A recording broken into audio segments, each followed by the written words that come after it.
ஆதிசங்கரர் அவருடைய தீராத வயிற்று வலிக்கு திருச்செந்தூர்ல பெருமானை பார்த்து பாடுகிறார். தீராத வயிற்று வலிக்கு அப்பதான் சுப்பிரமணிய புஜங்கம் பாடி தீராத வயிற்று வலி தீர்ந்தது.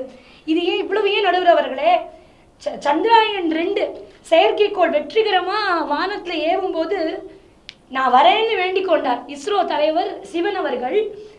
உடுப்பி கண்ணனையும் திருப்பதியில ஏழுமலையானையும் வந்து தரிசனம் பண்றேன்னு வந்து செய்து விட்டு போனார். ஊரு காவல் சாமிகளே உங்க பாதம் கும்பிடுறோம், மண்ணே செழிச்சிடணும், மாமழையும் பெஞ்சிடணும், உந்தன் பணி செய்திடணும், பிள்ளையாரப்பா ஐயனாரு கருப்பசாமி இருளப்பசாமி சொடலமாடா முண்டா வேட்டக்காரா மதுர வீரா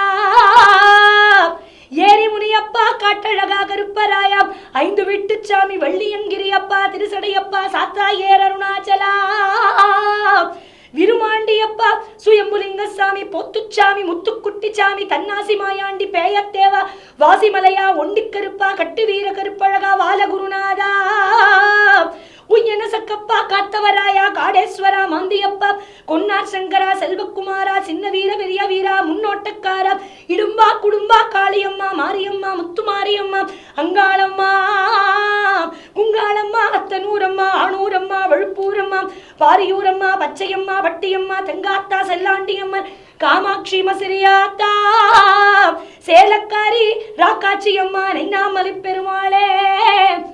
இவ்வளவு தெய்வங்களையும் கொண்டாடுறது முக்கியம் இல்லை, எல்லா சாமியும் ஒரு சாமி தான் நமக்கு.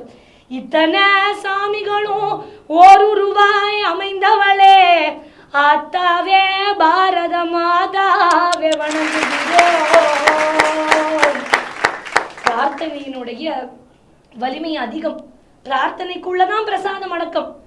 ஒரே ஒரு துளி பிரசாதம். நடுவரவர்களே, பிரசாதம்னா என்ன? சாமிக்கு நேவேத்தியம் பண்ணி அதுல ஒரு பிட்டு நம்ம சாப்பிடுறது தானே பிரசாதம். இன்னைக்கு கொடுக்கப்படுற தனியா 1/4 கிலோ வேணுமா, 1/2 கிலோ வேணுமா, 3/4 கிலோ வேணுமா, 1 கிலோ வேணுமா டப்பால கொடுக்கறது பிரசாதம் இல்ல. பிரசாதம் என்பது எதுங்கிறத நாம சரியா புரிந்து கொண்டால் பக்திக்குள்ளதான் பிரசாதம் அடக்கும்ங்கிறதுக்கு மாற்றுக்கிறதே இல்லை. அதுல ஒரு பிட்டு நீங்க தயிர் சாதம் சாப்பிடுற வரைக்கும் தான் நடுவர் அவர்களை நல்லா இருக்கும். உங்க நேரத்துக்கு இன்னும் ஒரு பிட்டு தான் நீங்க சொல்லலாம். ஒரு பிட்டு ஒரு பருக்கு ஒரு வாய் சாப்பிட்டாதான் நல்லா இருக்கும். அதுக்கு மேல 10 வாய் எடுத்து போட்டானா போதும் போதும் நாளைக்கு அதை போக வேண்டாம் அந்த பக்கம்னு இருக்கும். அப்போ பக்திக்குள்ள பிரசாதம் அடக்கம், நிச்சயமா அடக்கம். ஏன்னா அதோடைய அருள் கிடைக்கிறதுல மாற்று கருத்தே இல்லை. உண்மையை தான் நம்ம இங்க பேசுறோம். ஒரு பட்டிமன்றத்துல வாதாடுறதுக்காக ஒரு தலைப்புன்னு எடுத்துக்கொண்டு பேசல, உண்மையை மட்டும்தான் நம்ம குருவில் பேசுறோம்.